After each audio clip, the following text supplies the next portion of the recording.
And you got the I got the emails, email about Dave? all of them. Yeah. Oh, and Dave too. Ready? Welcome to the regular meeting of the Brisbane Planning Commission, Thursday, April 24th, 2014, 7:30 p.m. Call to order. Commissioner Cunningham, Present. Commissioner Doe, Present. Commissioner Parker. Here? The records show Commissioners Manier and Reinhardt are absent. I think Um, it's Commissioner Lanier. Yeah, he's on his way. Okay, adoption of the agenda. I call that we adopt the agenda as so. I second that motion. All in favor? Aye. Aye. Let's move on to oral communications. Oral communications is for anybody who wishes to speak to the Planning Commission on anything that is not on the agenda this evening. Is there anybody who would like to speak? Okay.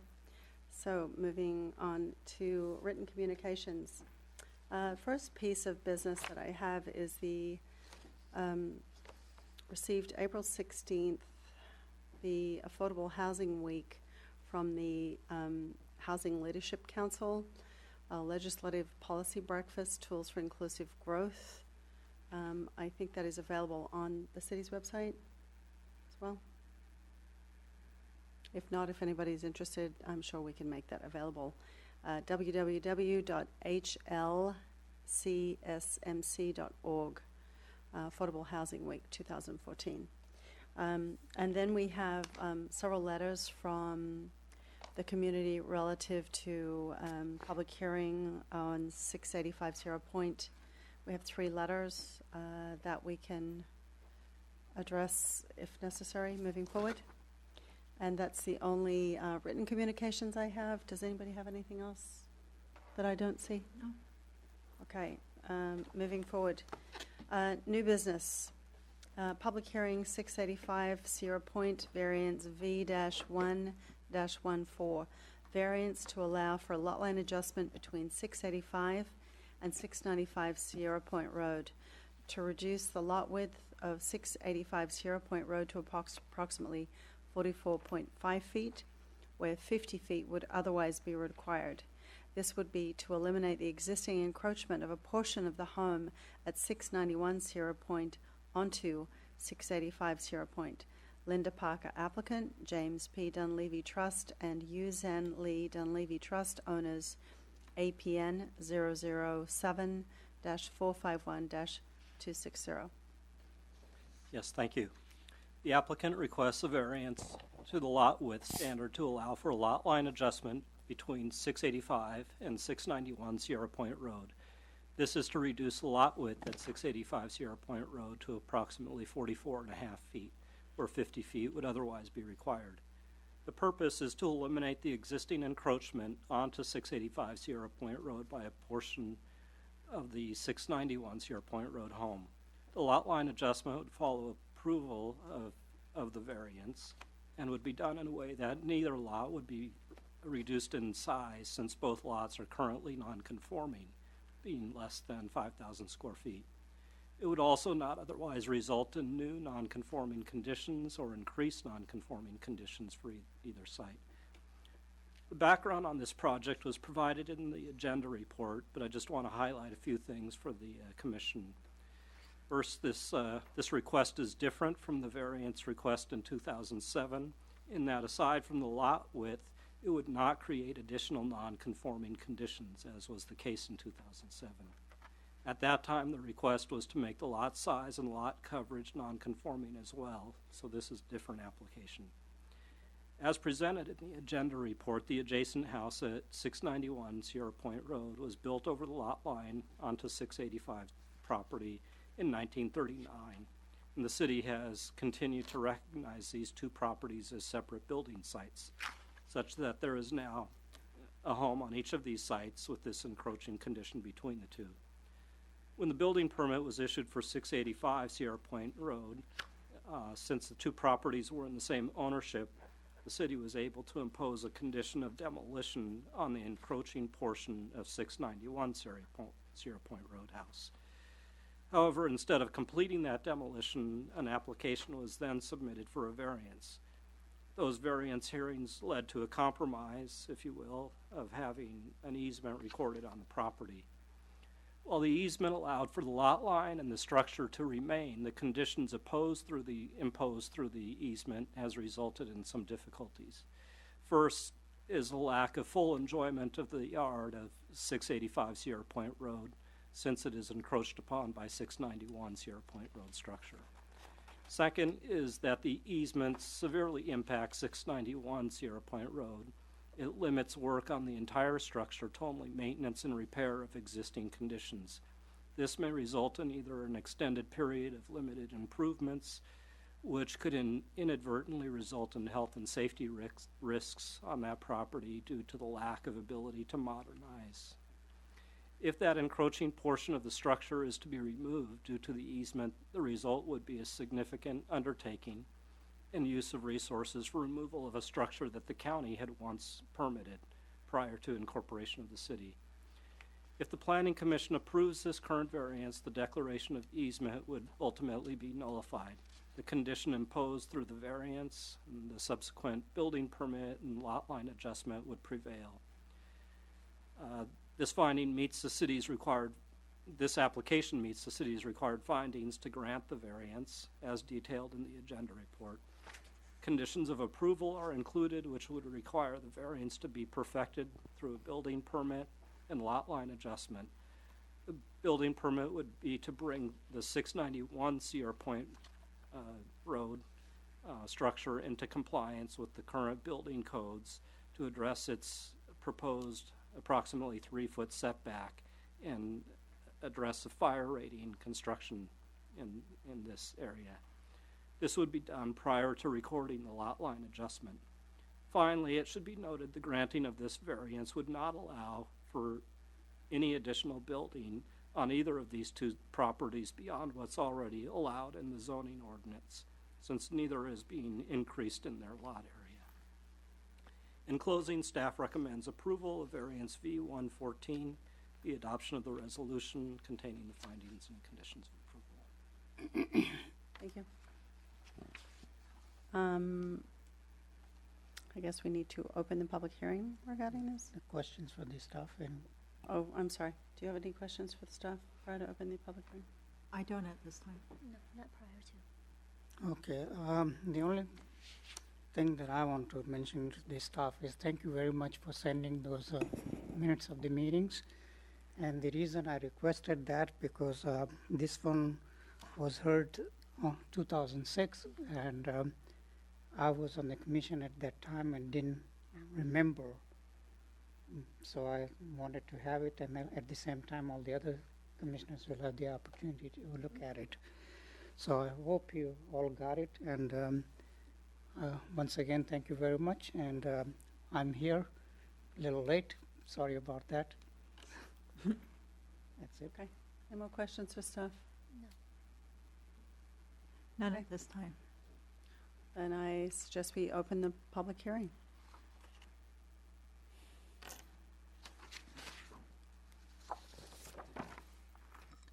Hi, I'm Linda Parker, a Brisbane resident and also the applicant.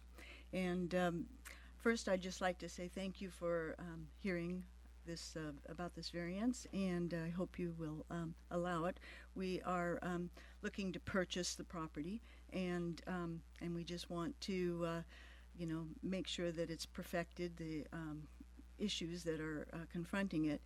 My husband and I, we come in and we love Brisbane, and there's such a wonderful what is the term I'm looking for, of bonding of old and new, and the new homes are ready and available for everybody to live in nicely, but some of the older homes need to be repaired, and a lot of the people who want to live here in Brisbane do not have the expertise, the knowledge to go in and fix these places up. And some of the homes are non-conforming so that they can't get a loan on these properties, but we have the ability to go in and fix up the wonderful old houses and make them nice so that other people can move in and bring their families here and live in this wonderful community that we all love so well. So I'm just asking that you grant this variance for us. Thank you. Thank you. If you have any questions for me? No. Okay, thank you. All right, now, thanks. Anybody else like to speak?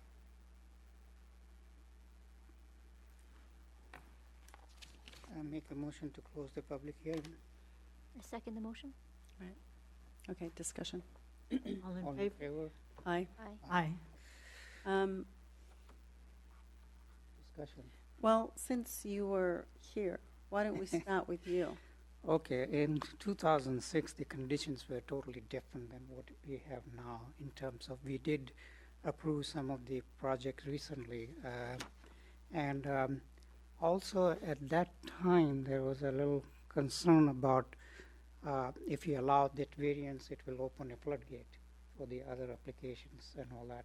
So that was one of the concerns, and the other one was I'm related. sorry, can you repeat that first concern? I didn't hear it. Can you One of actually the speak into one of the concerns was that if we at that time we didn't have that many variance applications, and if we if we allowed this variance, it will open up the floodgate because there are a lot of lots in this neighborhood, especially downtown Brisbane. So a lot of them are non-conforming. So that was one of the concerns, and I think the Commissioner Hunter was very much wanted to keep the status quo, not allow too many of these variances. So that was, and while we were working on it, at that time the applicants decided that they want to come up with a revised proposal, and it worked out with the applicant and Tim Tune, who was the planning senior planner at that time. So as a result, that particular proposal was accepted, the easement part of it, and I agree that it does create a lot of problems in terms of if somebody has built on somebody else's property and it's part of the easement, it's very difficult to do anything and very difficult to sell. So and that's why they couldn't do very much, and it's been an eyesore for a very long time. So I think that by approving this, we will be correcting that situation that happened, and give the opportunity for the homeowner to fix it up so that the neighborhood will not look. All the neighborhood will benefit out of that, and you can see we got a couple of 2 or 3 letters in support of that. So apparently there's no objection from any of the neighborhoods. So I will say that based on that, and in 2006 also I was not in favor of that particular solution, but at that time there was a strong feeling that we should not create any kind of a precedence. So as a result, we went ahead and approved that way. So right now, I will say that I'm in favor of granting the variance. Thank you. Carolyn? It's my understanding that the variance is different this time, Yes. and so it's a just much more elegant variance and a workable variance, and I actually approve of it. I think it will really be good to have the building be occupied and family in it. Yeah, we need to do something about the downtown Brisbane, because there are a lot of properties that need in the condition that they could use some repairs and all that. So at one point we were talking about rezoning some of that or allowing secondary units and all that, but it keeps coming back because there is not a lot of nonconformity in the downtown area, and at some point we should address that and try to correct that. So hopefully, as long as I'm on the commission, we will get some time on the agenda and see if we can handle that. Yes. Carolyn, did you have any other What? comments? No, I don't. I just approve the project. Okay. So you make a motion or what? I mean, but at We least have one more further commission. discussion. Do you mind? Sure, I don't mind. Thanks. Wait. We haven't heard from everyone. Right, Yeah. I said, can we finish the discussion? Thanks. Yeah, in reading the request, and the purpose of it is to eliminate the existing encroachment of the portion of the home at 691 Sierra Point Road. Into the microphone. Sorry. In reading the presentation and hearing the applicant, the purpose of the hearing is to determine whether this is something that we want to support, meaning to eliminate the existing encroachment of a portion of the home on at 691 Sierra Point Road onto the lot at 685 Sierra Point Road. And having read all the documents and documentation and the opinions and hearing the background, I also concur that we should go ahead and approve the application. Okay, thank you. I have a couple of questions for staff, just for historical perspective. Since the home at 691 was built in 1939, and that's when the encroachment apparently occurred, right? 685. That's correct. Right, okay, so how did we get from there to, in 2007, asking to cut off a portion of the home? That was actually quite astounding to me to read that. How did that happen? I mean, the reason I'm asking this question is that, you know, whatever decision we make here tonight, I don't want to think that, I mean, yes, Commissioner Jamil, and we've all sort of looked at this and thought, you know, there's a lot of homes in Brisbane that kind of potentially fit into this category. Actually, my home is one. I actually own 5 feet of my neighbor's property. Am I ever going to try and take that? Of course I'm not. And there's a lot of properties in Brisbane that fit into this situation. So how did we even get to the point in 2007 where we actually asked a person who owned a property that was encroaching to cut off part of the home that's been existing since 1939? That to me was incredulous when I read that. I was like, really? I understand we ask people to do certain things, but that was pretty amazing when I read that. And I was thinking, if we have the ability to do that, we're in trouble with a lot of the older homes in Brisbane that are non-conforming, and a lot of the properties that property lines are all over the place, and goodness knows what. So how do we get there? I mean, it was like, really? To be honest, it wasn't perfectly clear to me in the file record as to how that was made. I think it was an opportunity to clear up these two sites because we had an unusual situation where the owner, it was the same owner for both sites, so that owner was in a position where he could in fact do that. I think it's an unusual situation though. Wasn't that triggered as a result of the request for addition of the bathroom? That was the triggering point, wasn't it? Well, the bathroom was already there. Yeah, You know, that it was. they discovered that it was built without the permit, so I guess that was part of the reason that started this whole thing. Well, that was back in 1939. I mean, really? Well, There was 1939 it was built. There was some more work done on that structure in the 70s, and then in the 2005, 2006 would be when the building permit came up for the other site. So this site was already established essentially at that point. So it is an unusual situation, and I don't really have a Right. good answer for you.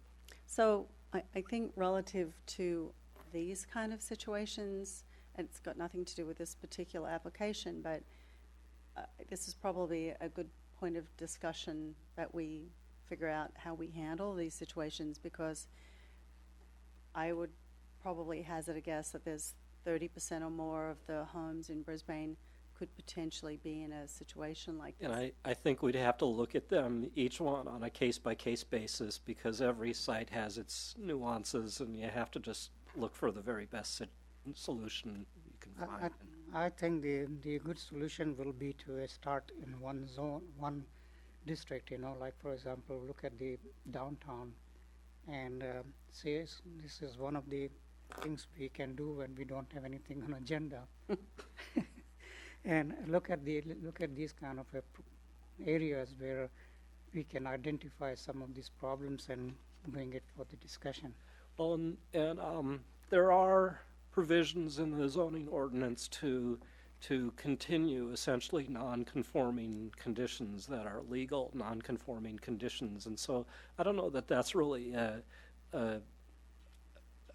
big issue. I think that is addressed in the code, and staff does this routinely on building permits, where we have things come up where we essentially review the file record and try to get a good handle on Why what's. don't we just make it conforming? And that way, the problem is a lot of times when people apply for the loan, the banks also raise that question, and then it makes it very difficult for them to get any kind of financing sometime. So I think there is a need for some kind of an action here. And it's possible that we can grandfather out all those things that are in conforming. And another problem that Brisbane has is the lack of good surveying records, because there is always a discrepancy. I think there were several different monuments were used to do the survey. So if you go from downtown here, visitation versus the one in Candlestick Park, you will see at least 10 feet differences in the results.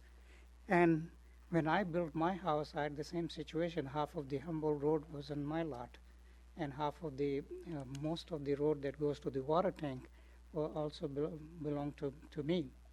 So when we built that, I had to move my boundary line where it is now, and allow the city to use that driveway.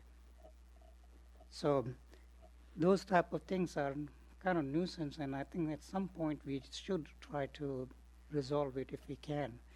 And I know that will involve city resources, but I think it will benefit a lot of citizens who have that kind of situation. Through the chair. Okay.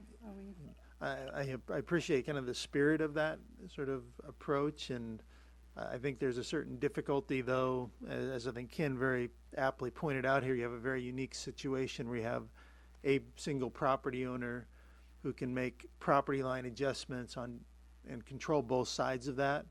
In a typical situation where you have two separate owners, one of which may not have the same goals as the other, the idea of the city imposing kind of solutions to a problem that one or both of those property owners don't perceive to be a problem, it's certainly a risky proposition. So I appreciate the spirit, and we certainly try to, as Ken mentioned, we try to work with people as their conditions come up.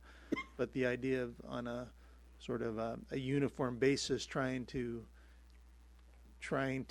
address this issue could ultimately sort of create more headaches than it causes at the end of the day. Well, I didn't mean that unilaterally city go ahead and start doing that, but at least let the homeowners know that you have the option. If you want to do that, get together with your neighbors and come back to us and see what we can do to make it in conforming. Right now, we're not making any effort. And also explain it to them, the benefits of doing that. So then that way a lot of people will be attracted. Because if the people see that there is a good reason for doing that, and both parties will have the win-win situation, because now that particular restriction is gone, then I'm sure that a lot of people will be interested in coming before the commission. So, okay. Any other comments? No. Any other comments? I have Okay, who would like to make a motion? I think Ms. Parker already said that or something. me. I make a motion to approve the 685 Sierra Point Road variance 1-14, APN 007451260. Second? Second? I second. All in favor? Seconds. Aye. Aye. Thank you. Thank you. Okay. Moving on to item G, study session, 2002-15, 2022 housing element update session number 5. Ken? Yes, thank you. June is not here? I expect him shortly, so. The subjects of this housing element update study session are first, Chapter 3, the land use or land inventory and identification of adequate sites to meet the regional housing needs, and the associated Appendix F, which is the inventory or opportunity sites for residential development. As indicated in the agenda report, state law requires that the housing element include that housing sites inventory and analysis, and the analysis is to address or include an inventory and maps of properties suitable for residential development within the planning period, analysis of the relationship of zoning and public facilities and services to these sites, a determination of whether each site in the inventory can accommodate some portion of its share of the regional housing need by income level. And as part of that determination, if the city's regulations require development of a site at the state's prescribed minimum density, then the state will straight out essentially accept the city's calculation of those housing sites. If the local regulations do not require minimum density, then it must be otherwise demonstrated how it would meet those low-income categories. And for the number of units calculated to accommodate its share of the regional needs for the lower income households, the densities are at least 20 units per acre as prescribed by the state. And that's for smaller communities. Larger cities actually have a higher density for that. Secondary dwelling sites may be included toward meeting the RHNA, and this is based on the number of secondary dwelling units developed in the prior planning period, the need for these units and the community resources or incentives. There's essentially a number of factors that go into that calculation. And in the analysis, Brisbane's regional housing needs allocation, the RHNA, for the 2015-2022 planning period is essentially combined now with the shortfall from the 2007 to 14 housing element because of the city's lack of rezoning to meet those lower income categories. So the total ends up being, this coming planning period is 83 for the total. The total now with the shortfall carried forward comes up to 293. So you have 114 as the grand total within the very low income, 67. And I'll pull up a table here in a minute, as well as a figure that was included in your staff report. So 67 low income, 82 moderate income. Above moderate is just 30, and there's no carryover. Essentially, that 30 is the current planning period now. The deadline to complete the rezoning necessary to meet the 2015 to 22 RHNA must be completed no later than May 2018. However, the rezoning necessary to meet the previous shortfall must be adopted by January 2016. So that's really the driver. It's not all that far away. So table 34 from the previous housing element was modified and included in your staff report, and that's on a preliminary basis to show potential alternative sites, and we discussed a number of those. We discussed those sites back last August, and I'll have a couple slides that we can pull up that talks about opportunities and constraints on those various sites. So those, of course, were the VWR sites, as well as the sites along Park Lane behind the post office. And so those would be for residential use only. So essentially, what we'll do is turn it over to the Planning Commission's discussion for their talk on your ideas on preferred housing sites, and we can look at those constraints and opportunity slides if you like to go through that.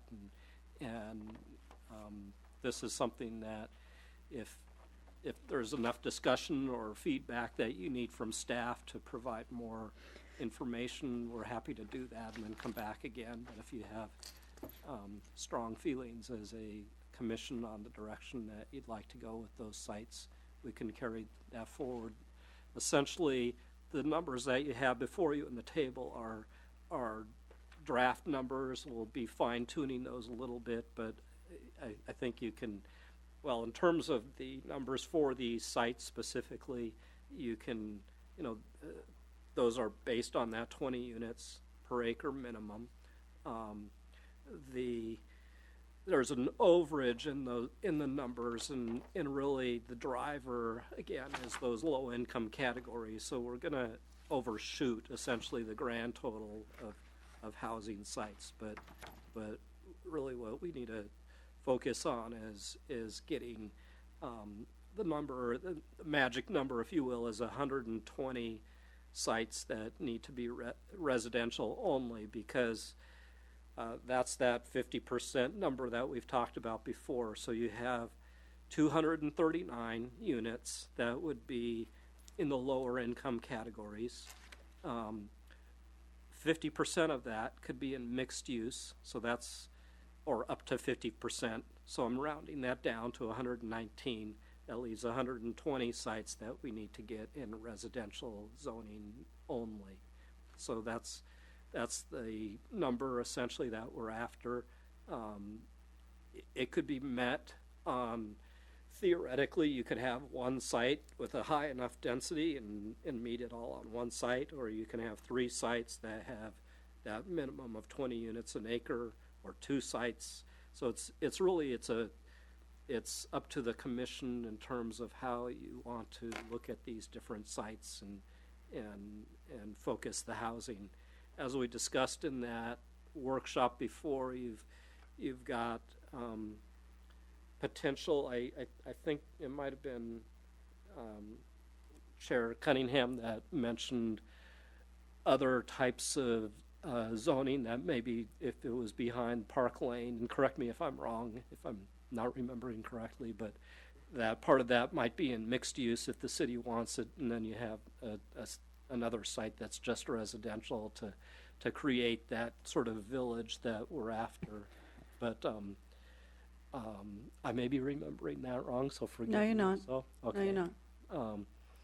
And so with that, I'll pull the slides up and open it up for the commission's discussion on housing sites. Right, thanks. Thank you.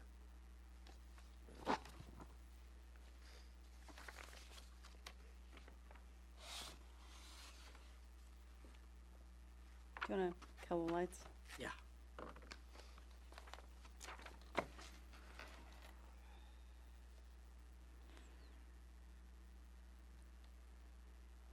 Do you have that on your screen? Yes. Good. Okay, who'd like to start? Carolyn, comments? Well, I'm very happy that we took it out of Bay Shore, Southeast Bay Shore, because I felt that was not a good place for our residents. There was no area really for any open space to speak of. Right. So I'm pretty interested in the areas around Crocker Park. I think that it's close enough to downtown, so there would be a good community feeling, so people could feel welcome into the community. I didn't like the fact that Southeast Bay Shore, people would feel kind of adrift and away from the community. So I'm pretty much in favor of the Crocker Park locations.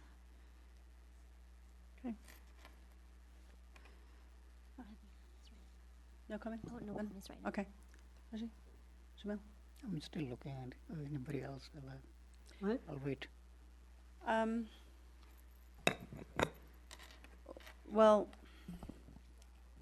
my comments relative to this kind of go way back to the programs we had relative to placemaking, which definitely left an impression in my mind. And then when we started talking about this whole area in the industrial park around City Hall and around the park, and mixed use, and looking behind the post office, etc., it totally makes sense to me that if we're going to do something relative to increasing our housing, we already have the infrastructure.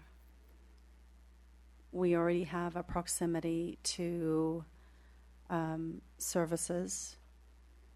And if you can just cast your vision in that area and imagine that the areas marked in yellow and red right now are mixed use, and there's all kinds of things going on. There's multi-family dwellings, there's artist lofts, there's potentially restaurants on the streets. That just makes so much more sense to me than anything else that we've looked at in the past relative to, where are we going to put housing? People can walk to the bus stops. They've got shopping. They've got the park. They've got the post office. There's walking paths. It feels safe. It's beautiful already. I mean, I think we are kind of blessed with an industrial park that is so different than most other cities, in as much as the greenery on the streets. We've got these wide open pathways that we could probably do a lot of really great things with, bicycle paths, walking paths, and there's already a lot of greenery there. So from an aesthetic perspective, from an artist mindset, that makes more sense to me than anything else that we've come up with. And we're not looking at taking over areas that are already green. These are areas that are already disturbed and already infrastructured. We're not looking at making another isolated housing situation. And who knows, moving forward, if we looked at these two areas right now, that starts to join Old Town Brisbane to the Northeast Ridge. And I mean, that's been an issue for so many years, is trying to how do we join these two almost separate communities and make them workable, so there could possibly be walking paths from downtown Brisbane all the way to the Northeast Ridge, more so than there is now. I mean, I know there are some that are there, but it's not particularly hospitable and friendly at nighttime for people. So I kind of like this idea. I think the only concern I will have with this particular area is traffic, because most of the people will start using San Bruno. There will be more increase of cars on San Bruno, and there is a school right on the San Bruno also. So I'm sorry, can you explain that? I don't know what you're saying. The San Bruno Avenue, so if you allow these things, I'm areas, a lot of people will use San Bruno Avenue to get to the Bayshore. I'm really confused. You're talking about near the post office, all these areas that near the post office that you think is a desirable area. Right. So from the post office, the best way to get to the southbound is using San Bruno Avenue. And San Bruno Avenue already has a lot of traffic. So we may have to do some alternate road construction to bring them on the I would proper not exit. I would not have thought about that in a million years. I would have thought that if there was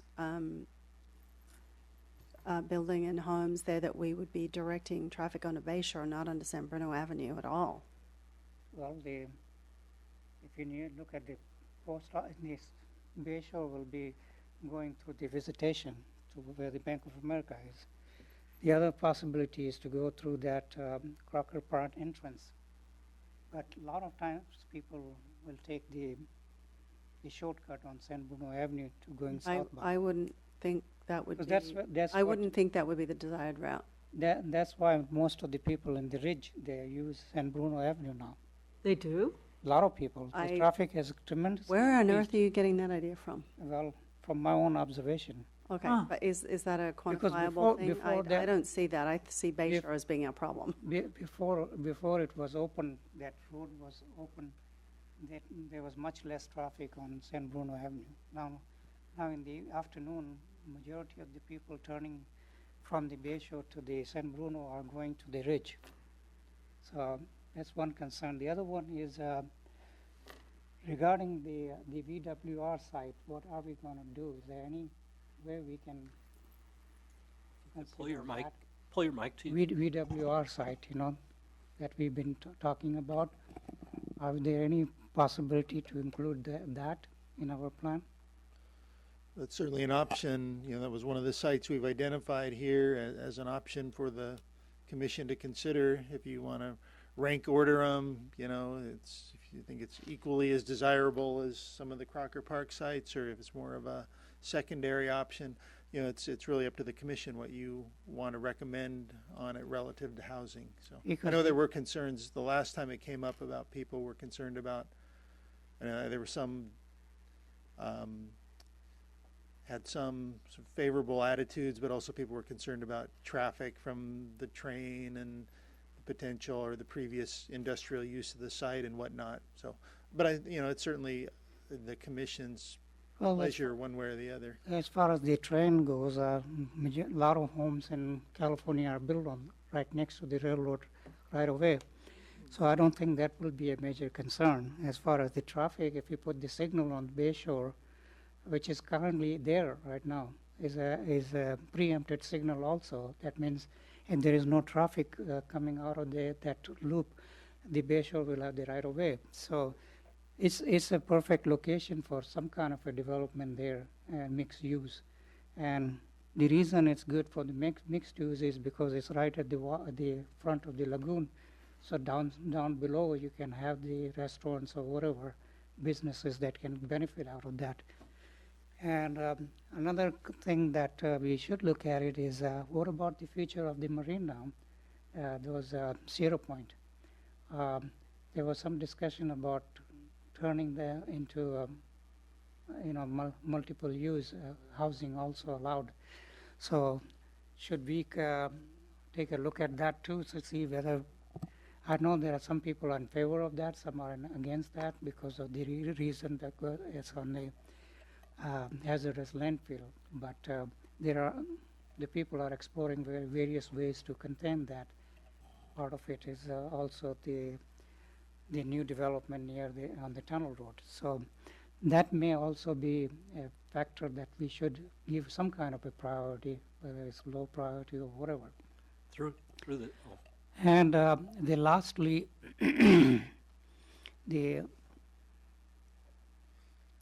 whatever happened to this the seminar we had on the Crocker Park the few weeks ago? Did they recommend some kind of a redevelopment of the area, including the multi-use? I didn't attend that, but that whole area can be transferred into a multi-use neighborhood. I'm sorry, which area are you speaking All of? the Crocker Park area. All Are you talking about the charrette? The TAP. Yeah, the tap. Commissioner Cunningham certainly attended the TAP on behalf of the commission, and the report, I was going to get to that in the commission, the staff items, but that report is an administrative draft. There were some comments that staff had recommended. It hasn't been finalized. We expect it'll be finalized late April, early May. And basically they took a lot of the fundamental recommendation regarding the mixed use at the next to the village, the shopping center, and the original site. They did show some graphics about how you could extend it kind of in the area in yellow as shown on your exhibit, but they didn't do a lot of, I wouldn't say very high level design work with that. I think it becomes a starting point of a conversation, but it's going to take more refinement. But yeah, that was certainly part of the conversation, and some of their core recommendations were to consider those kind of changes at that edge of the park. Because the current use is not doing anything in terms of bringing the more businesses or anything, because a lot of buildings are still vacant. Lastly, I also want to point out about the area near the edge of the Delhi city boundary line, that whole business community over there. Should we look at that at all? There are all basically garages and all kind of industrial thing. But is there any potential to develop anything there? Excuse me, Yeah. where are you speaking of? The one across from So what's the name of that? through the Yeah. chair, right? So a couple answers here. You mentioned Sierra Point, and I know that was in. And I'll come to the other industrial way. That actually went as a discussion item to city council level in the last housing element, and didn't really get support there, and so staff didn't go back and relook at that here again, as did Northwest Bayshore, which would be across from Industrial Way. So those couple areas we essentially, since they got no traction at council last time, we didn't include them again here. The Industrial Way site would be, or sites would be part of the Baylands EIR area, and so that would be Okay. a whole Yeah, separate discussion. I think this was fairly well discussed in previous city council meetings, and in information that was brought to us, through the TAP and through various other means, and that's why these particular areas were identified as things that we should be looking at. And indeed, VWR is still on the map because, well, it's interesting.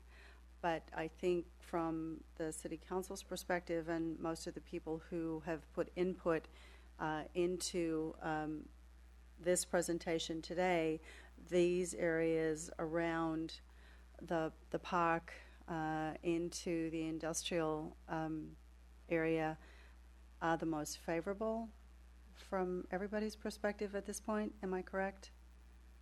Well, I don't dispute with that. Hang on, Yeah. I'm not done.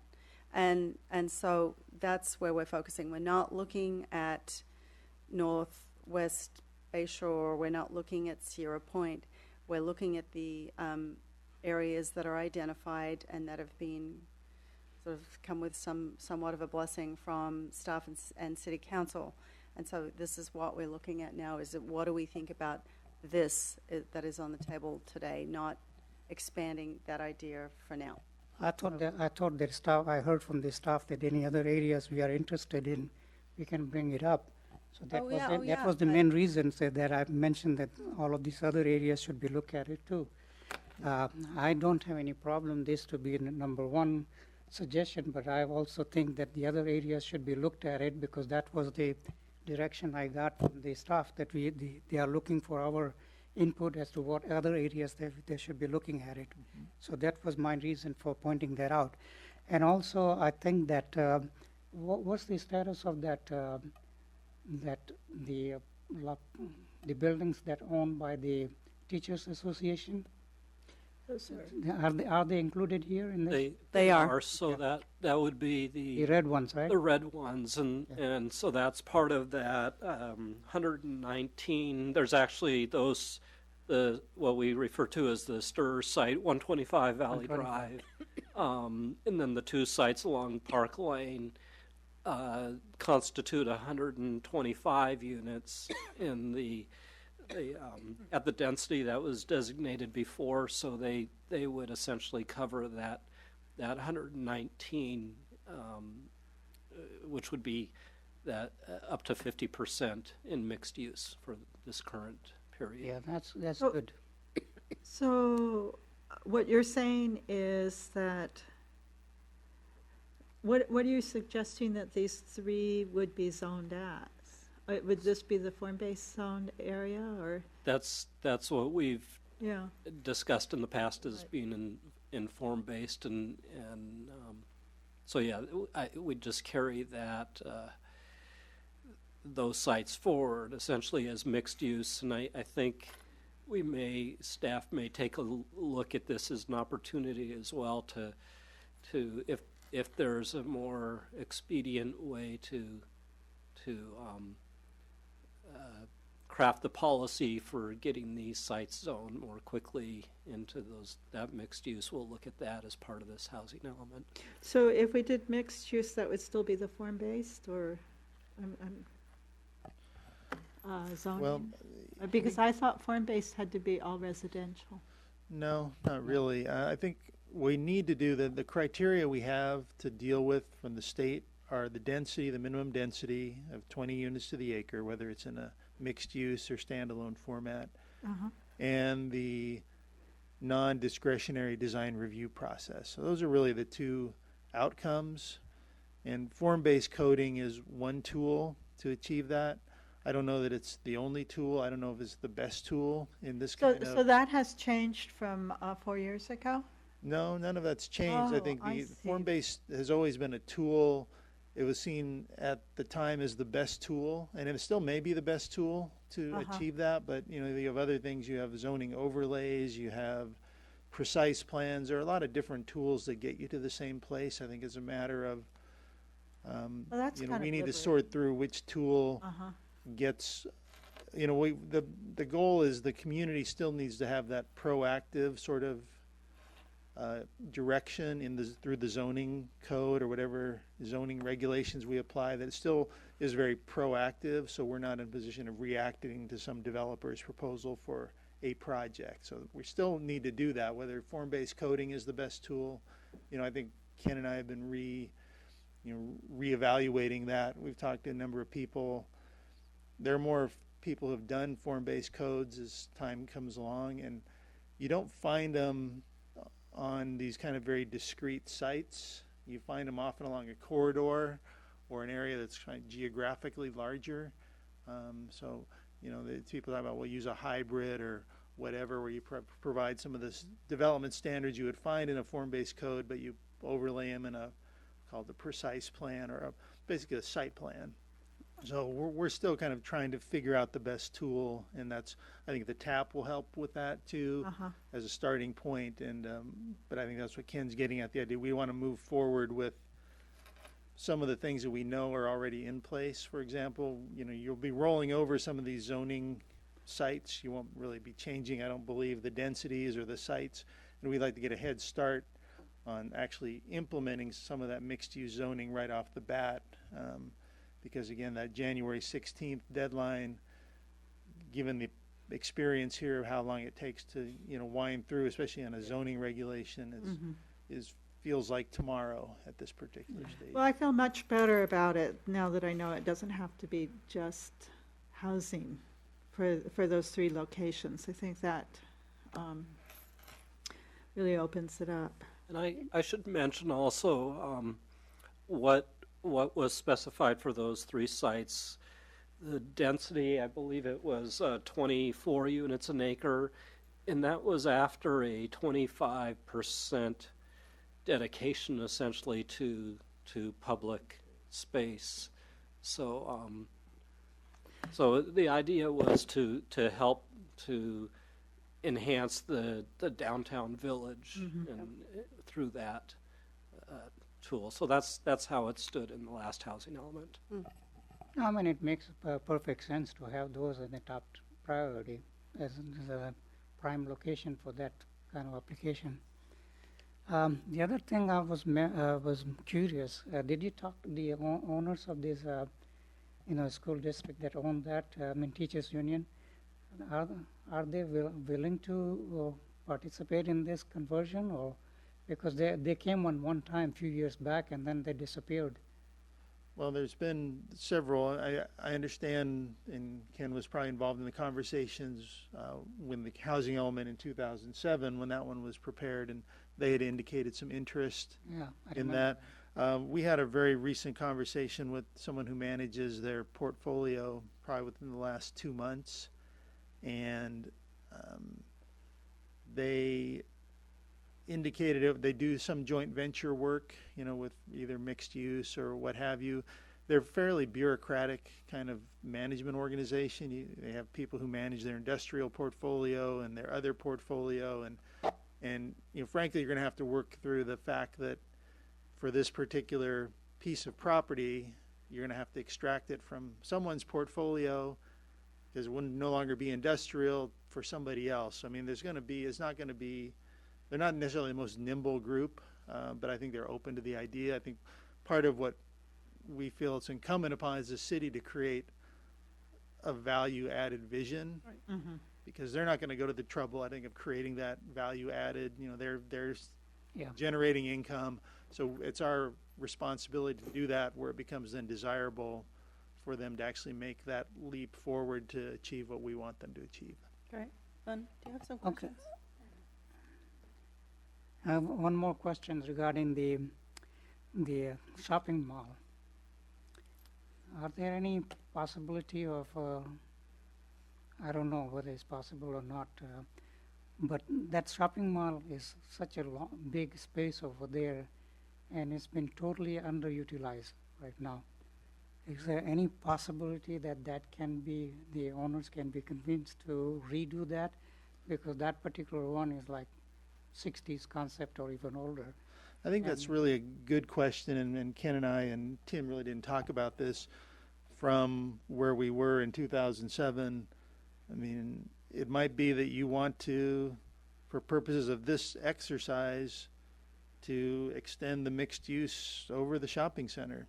So that whole block. Because again, I think practically speaking, to get a project like this off the ground, you're going to have a vision for that entire area, and that frankly becomes sort of an anchor to a mixed-use development. You've opened up to Bay Shore, you have access from Bay Shore, you have access from the corner, the entry into town. So it might be something we want to look at in terms of expanding that vision from the vacant Sturs property and the industrial to include that retail center as well. That's something. Why haven't we contemplated that before? Tim?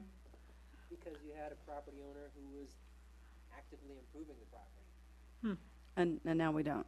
Well, it's Yeah. just that Mike, improvement Tim. was several years ago. Pardon me. It was just that kind of remodel of the shopping center was several years ago. Yeah, that was And also, was also the bank, 14 years ago, I believe. Well, also the Bank of America is still on the temporary building, it's a modular building. modular building. I think it might stay a modular building. The Bank of America is a different kettle of fish altogether relative to this.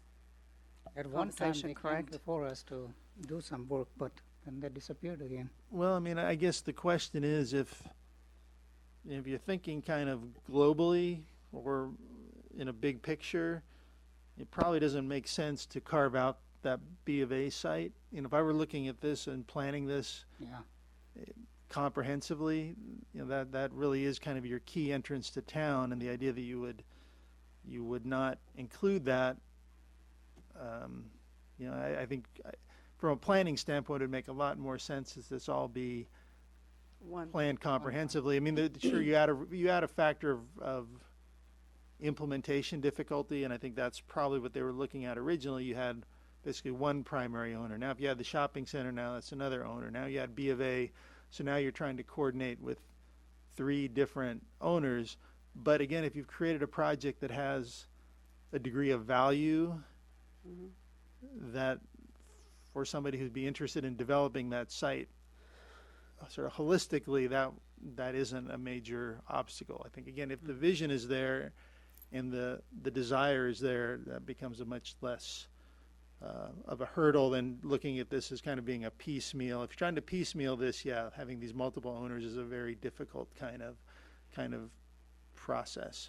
So you're saying that if we, in the designed for rezoning to mixed uses NCR 03, as is designated in red right now, we're extended through the Brisbane Village and to include the Bank of America property as well, that this would be an easier project? It might be a better project. A better project and easier. Well, Yeah, better and easier may be two different things. Yeah. well, okay, let's separate them for a second then. Would it be easier? I think not. Would it be better? Probably, right? And also we can look at the CAN's, that vision for the entry into the city. I don't think this commission has seen that. Remember you prepared that one time?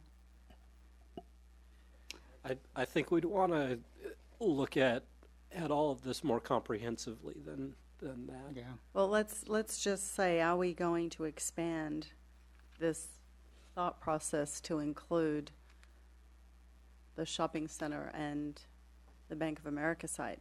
If I were making the decision, I would think that was a good idea. And that's what I think, that this will improve the Then, entire Carolyn? area. Shall we do that? Yeah. Again, this is only a workshop tonight, so, you know, know. you can float some ideas. If we can come back with some numbers as to what that would do to the numbers, it might, you know, again, the more acreage that's devoted to these uses, it also increases our flexibility with, you know, how much Definitely. density and unit Right. counts and everything. So again, that could be part of the conversation. We're certainly glad to do that. I think the idea that the Commissioner raised, Commissioner Manier, about some other sites that even if we want to dismiss them, the exercise of, you know, identifying these other sites as sites that were, you know, evaluated but not recommended for whatever reason, coming up with some basis for that, I think is a useful exercise. I think the state is always interested in, you know, that you went through a due diligence kind of exercise and identified your prospective sites.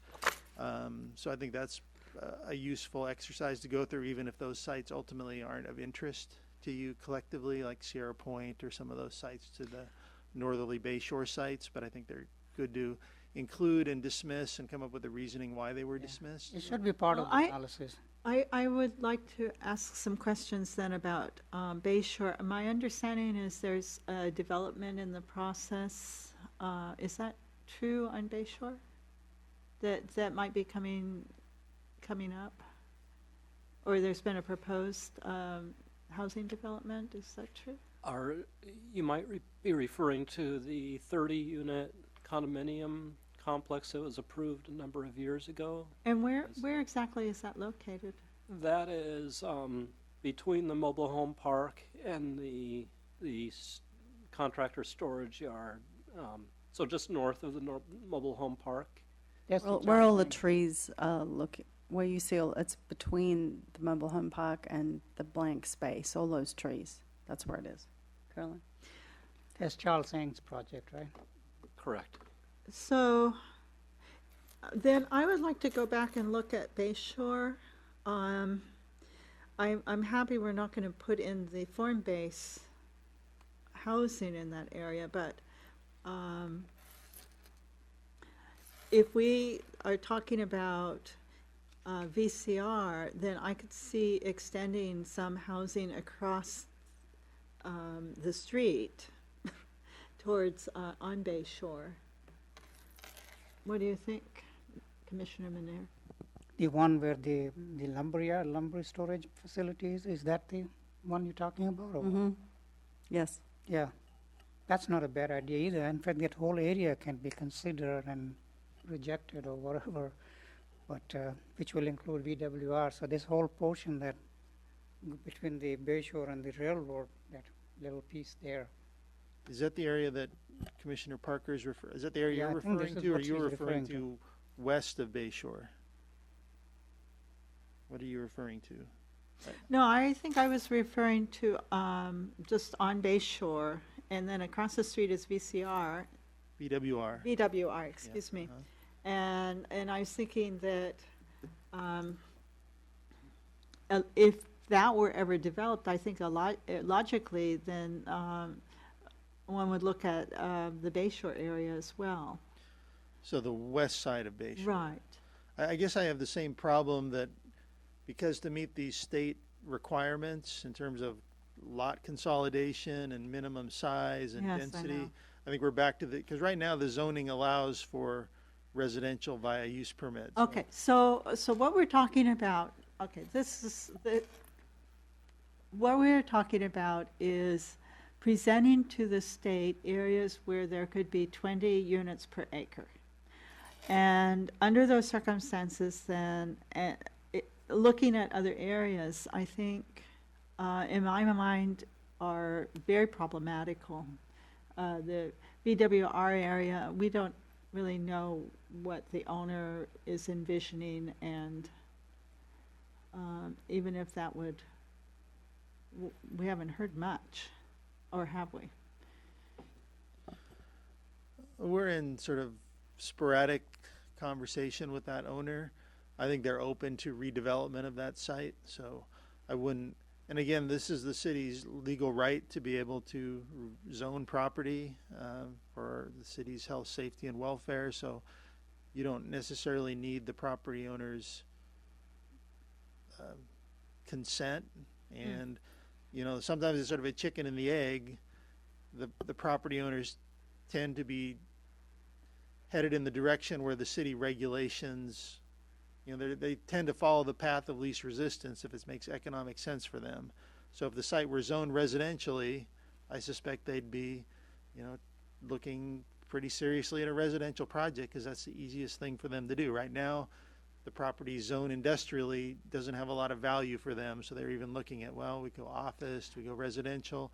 But frankly, they've been pretty dormant for the last year and a half. What about something such as, what else could go into that area? Just industrial, the way it's zoned right now? So, what about a Fry's or something? Could not go into that area at this point, is that correct?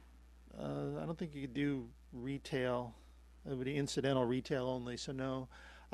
You know, the first sort of shot out of the box they had was looking at this site as an extension of Sierra Point with office tower. You raised the question of, well, Sierra Point hasn't built out for 35 years, so why would you extend more of that same product when you haven't built out what you have? And that seemed to make some sense to them. So they've been kind of quiet as to what and I think they're waiting for some extent to the city to give them some policy direction through the general plan update or through this housing element, some policy guidance as to which way to head, because they kind of are in limbo right now. Because again, when you did the last general plan update, BWR was assumed to be there, you know, as an ongoing use, so nobody really looked at land use options or alternatives. So, you know, it's sort of opening the door. If you ultimately choose that residential doesn't make the most sense here, and that's fine, and we don't include it in the housing element, you know, they're going to want to revisit that, and we'll all want to revisit that, you know, as part of the general plan update. What is the higher and better use that makes the most sense for the city there? My understanding from previous discussion is that the owner is carefully checking for toxicity in that area, and I'm not sure who I spoke with, if it was someone from the Chamber of Commerce or someone from the city staff. Have you heard anything about? There was some obligation through the county environmental health because there was some concern about some previous use of the site. So yeah, they were going to have to do what's the minimum of called a phase 1 study, toxic study. Whether or not they're doing that actively, I understand they're still being paid by VWR, so they sort of bought out of their lease early, so maybe they're not aggressively doing anything with this property in the short term until that lease runs out. I think my feeling is we should discourage the office spaces because there's so much land that's sitting there, and all the offices are vacant for a number of years. So we have to come up with these alternate uses for that. And this area here, to me, has a lot of potential in terms of housing, mixed use, or retail, and yet we not doing anything with that. Does anyone know how many acres it has? It's at 3 point, listed on your 3.08 plus 3.63 plus 11.41. So quite a bit. Where is? Potential sites for rezoning, it's on that diagram. There's 3745, 3775, and 3795 Bayshore. Yeah. 11.41 plus 3.63 plus 3.08. You know what? I don't think I have that one. On this particular It's slide, here. it's on the slide. It's on your slide on your monitor. Oh, okay, great.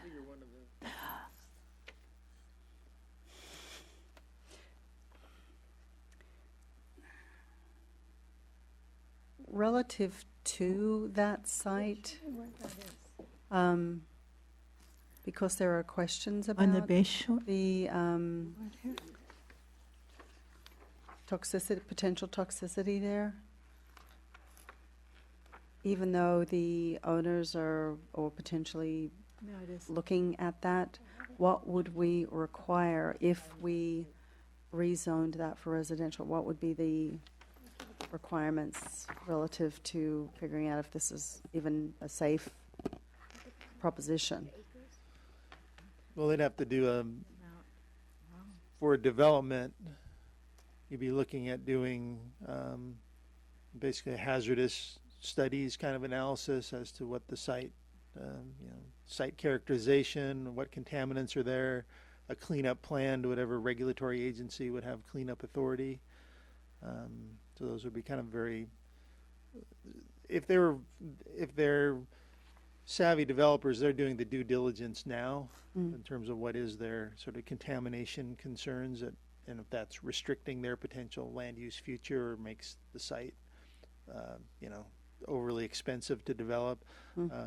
We'd expect they'd do that due diligence. If not, it would be disclosed to the environmental process we'd go through for any development. So we could or we could not readily identify this as a potential site for this period. You could. I think we'd want to recognize some of these caveats and probably have that conversation. If it's a site you wanted to recommend, we would contact the owner and have some further conversations about that, see what kind of data they have, their reaction to it, and again, whether that would sway your opinion one way or the other. I think certainly for them to have the opportunity to have that conversation with the commission is appropriate. Could we have a, phase 1 recommendation, phase 2 recommendation maybe? Is that possible? Sure, in terms of the residential. Yeah. Yeah. Okay.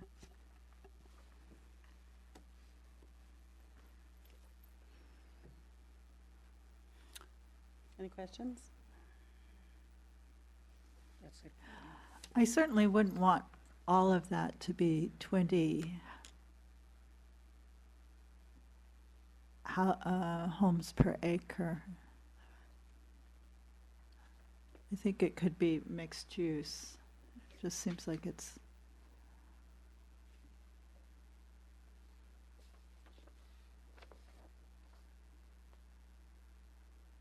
I think the one thing that we were talking about that really makes sense is trying to tie our existing residential areas together.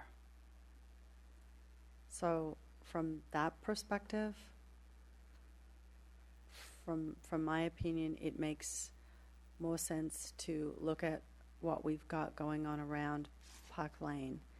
I haven't heard any downside to that yet, and I would really like to hear some of that, because there's got to be some, because it just looks great. What about the post office site? And questions. Post office site is one of my questions, and then on Park Lane we've got 91, 105, and 145 identified, and then we have 41 Park Place, 25 Park Place, and 125 Valley. Those two sets of areas are tied to, three sets of areas are tied together. What's not indicated in this conversation is the properties opposite 91, 105, and 145 Valley, and Park Lane, and we sort of brushed on this before, but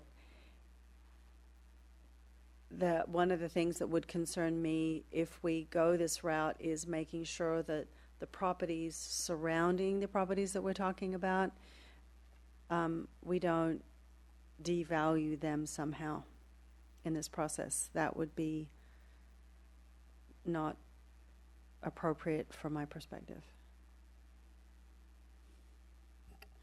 I think that's a good point. And that's something that's always going to come up, right? Whenever you know, there's a certain set of tension that comes up when you put an interface of residential and non-residential use. Mm-hmm. So to the extent that, you know, and that was, you wanted the downside, certainly when this was considered in the 2007 element, that was one of the downsides that was raised and why I guess this idea wasn't pursued.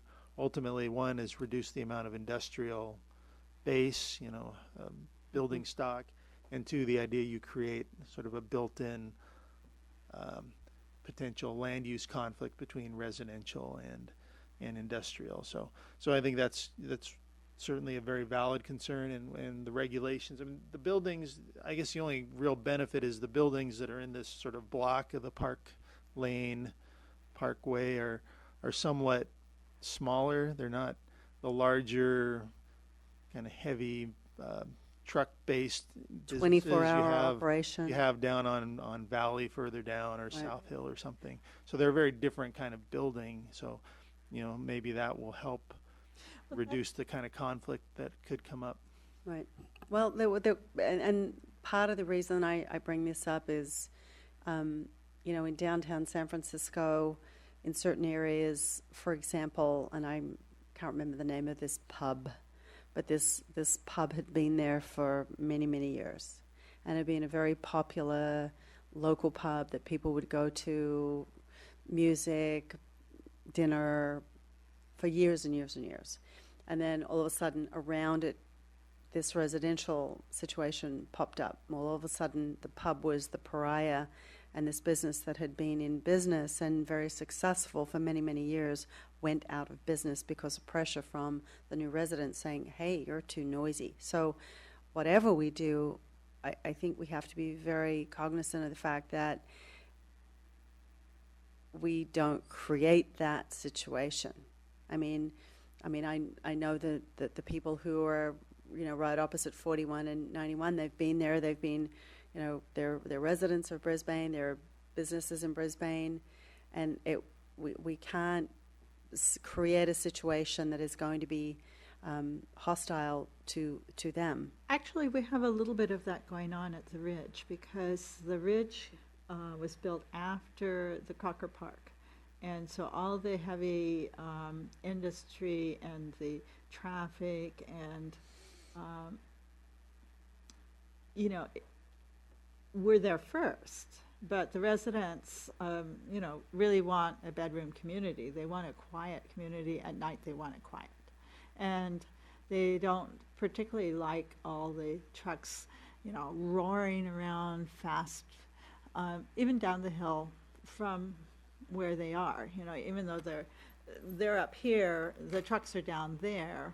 You know, actually, some of them are pretty much next to where the trucks roar by, and that's creating quite a bit of conflict between the.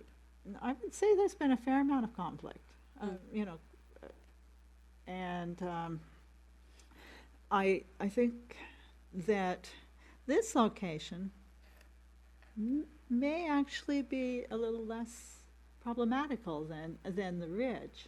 I mean, Altamar is, some of Altamar, Swallowtail Road, is sitting directly where the traffic, you know, their backyard is directly next to where all the heavy trucks are coming by. And, you know, people are vocal, and they're pretty incensed. They think they deserve to have a quiet home, you know, and that's what they bought. Has that ever been brought up to City But Council? I actually think this location would not be as, you know, it's a little more cut off, I think. Well, and it's not going to be heavy traffic It- either. The, If the we- truck traffic would go in a different location. So So I think- guess traffic would be one of our major considerations in contemplating this. Hmm.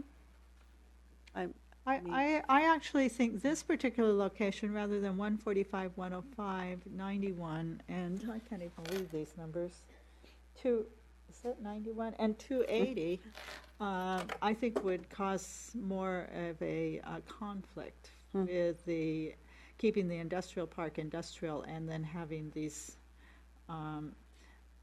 area developed as homes. Whereas this particular area, I don't think it would be an issue. Well, at least, having the conversation, before anything comes about is, bringing up, the potential for conflicts and if there were any, how we could resolve them rather than, just doing it and worrying about it later, which seems to have happened in San Francisco. Also think that 145, 105, 91, and 280,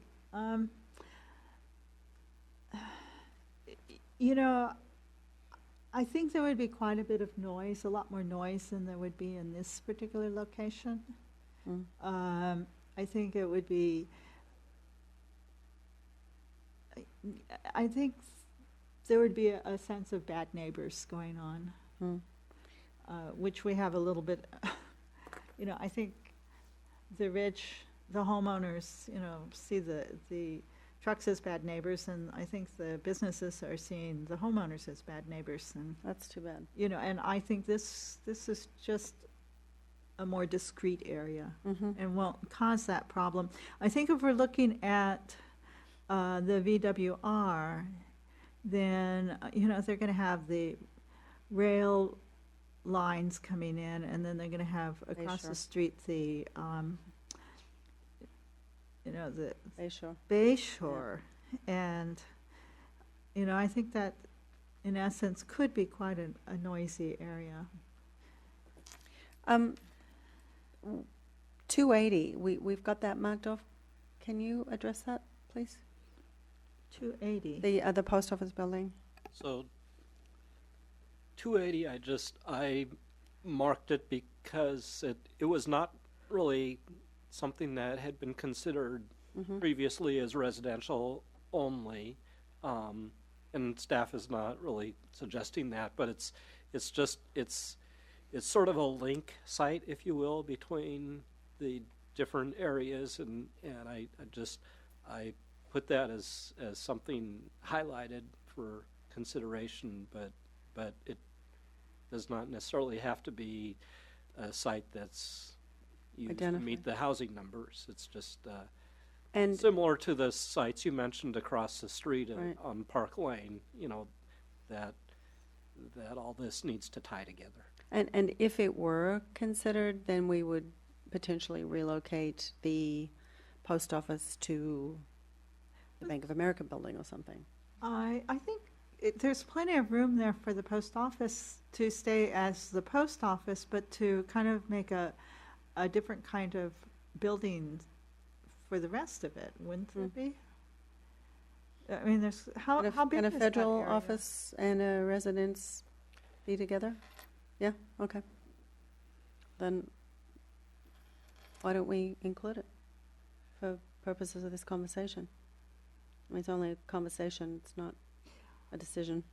Well, I was looking at it, and it reminds me quite a bit of an area in, where I grew up in San Anselmo. There's an area that is between San Anselmo and Fairfax, and the post office area has now been turned into, like, the post office would stay, but that area was turned into a set of small,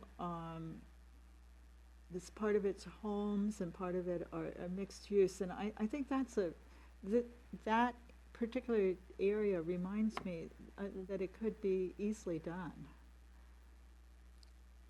Well, why don't we include it? It'd be quite Mel? charming, actually. Yeah, and I mean, to me, the post office here, I think looking at the business and the way the post office is going, I won't be surprised in a few years they might close that anyway. I can't But imagine they if would even close if- this post office. Even if they Yeah. don't, I think they can always remodel that into post office can be one corner, rest of the building Right. can be, Well, it's a You know, huge building. yeah. What's the size of that building? that's pretty big Enormous. building actually. I'm not sure offhand. Yeah, I mean, it's But big. they had a but it's big got parking- a lot of parking in the behind it back already, also, yeah. right? But I believe this post office is a very useful post office Mhm. for the Crocker Industrial Park.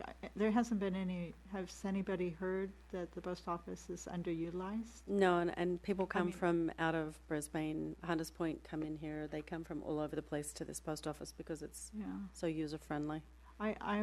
Has the staff heard that it was underutilized or? No. No? Well, it can stay, but the thing is you can convert that into a nicer, But Building the with post office, having a cute post office wouldn't be a problem, but if you put something else around it, Mm-hmm. it could be quite an interesting area, especially if we have the buildings across the street, and, Well, San Francisco post office has the apartments Right. of it downtown, right? right. Okay. in fact, this Fox Plaza building has a post office and Yeah, I think that potentially could be a very charming area. Mhm. Well, and we see the whole park area, until midnight. I mean, the kids are playing in the basketball courts. Mm-hmm. There's people in the park having dinner. There's all kinds of things going on. So no, this whole area has a lot of potential, but Well, that's And what we're talking underutilized. about. that's right. it's been underutilized, Yeah. including the shopping center. Okay, so where do we go from here? Well, they done wanted with just this our discussion? suggestions, I guess, yeah. We finished. So I think we're talking about the first tier would be this area and maybe the post office. Mm-hmm. What do you think? 145, 105, 91, and And shopping center. 280, and then the shopping. Now, the area 280 is the designated red. post office? Yes. Oh. 280, yeah, and then the as outlined in red, 125 Valor Drive, 25 Park Place, 41 to 43 Park Place, and now including the shopping center and the Bank of America building Yeah. That as would the be- consideration. And That then would be the a good second chunk, tier would be the VWR. VWR. I would think that was a good way to think too. And I would think that the VWR should be definitely considered as mixed use rather than, That whole, Just the home. whole I mean, portion. if we do just homes, I think it would be a disaster. I agree. I agree. I think it would just be, I would hope somebody would come in and say, this is the perfect place for my ex, and that we don't have to worry about that anymore, that some company that would replace VWR comes in and sees that as the Well, perfect spot. but in my fantasy, this would be the In your perfect place fantasy, to go ahead. have a fries. Oh, They have fries, Yeah, the other thing that we could look at it is, right now, the South San Francisco Caltrain station is right behind hiding behind the Lowe's, that facility over there. Right. If you develop this area, you can bring it right at the intersection where Bayshore meets with the Sierra Point. So it will provide a good location for the South San Francisco Brisbane joint JPB station. So there's potential there too. maybe the VWR site will be the new parking station for all the new electric vehicle cabs. Since we're fantasizing here, right? I'll take it out there. Doesn't hurt. The I heliport think for the the flag quiet should be- vehicles. Doesn't hurt. Whatever. Okay, so are we good with that I think direction? Is that?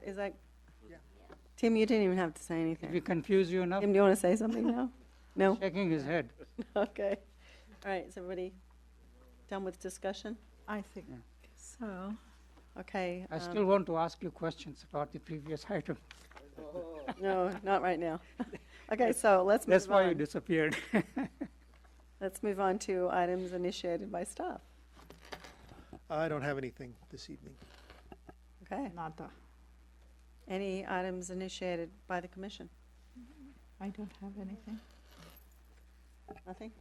Now, the one comment I want to make is regarding the council's approval of the, they want to, I guess, redo the skating park, which is a good idea. A lot of students, a lot of kids use that. But the point I want to make is the cities should also be looking at some of the safety projects that are hanging there, and not even an analysis being done. And also look at the database that we have for the fire departments and police is obsolete. We cannot even find the incidents that happen because they are not mingled together. How So- can we affect that? Pardon me? How can we affect? All I'm trying to do is I'm trying to make a comment here that there's something should be, when you're looking at the priority of funds to be used, I think those considerations should be given. So I'm just making a Oh, I- token statement. I didn't know that the skate park was actually ever put on the agenda, was it? It's already approved, I think. Yes, it's It's $40,000 or $30,000 being, I believe they approved some, they're trying to do an RFP for the planning and the design work or something. I haven't been Right. following it that closely, but, again, that's through Park and Rec Commission to council. It's sort of a separate sort of Um, path forward. Right, so it's moving on, but it hasn't. Okay, I did request that staff forward to the Planning Commission the agenda items for Monday's City Council meeting relative to the Baylands, and I don't remember the item number now, relative to the soils. I did read through that. I think it would be really important for all of us to be very well aware of that agenda item and what occurred at the City Council relative to what will be coming forward to the Planning Commission in due course. I watched most of the meeting, and I recommend this last meeting. Right. The Monday night meeting, to just go back and look at the video. I think we need all of the written materials that are associated with that Sure. as well. Well, I think we can, yeah, there's parts that Yeah. that are not on the, Yeah, I think that's very important that we get it and that we're very familiar with Yeah, that. we'll send you a link probably to the, or if we can just extract it one way or the other, we can send it to you electronically. yes, because there's only a short amount what they have. Oh, I forgot for a moment that I was the chair, so I guess we're done. So I am, Oh, I do have one item. I heard that I have two commissioners who will be absent on the May 8th meeting. this is my annual business trip with my company that is forecast a year in advance. The I will not, Bahamas? I will not the Bahamas this year, no, unfortunately.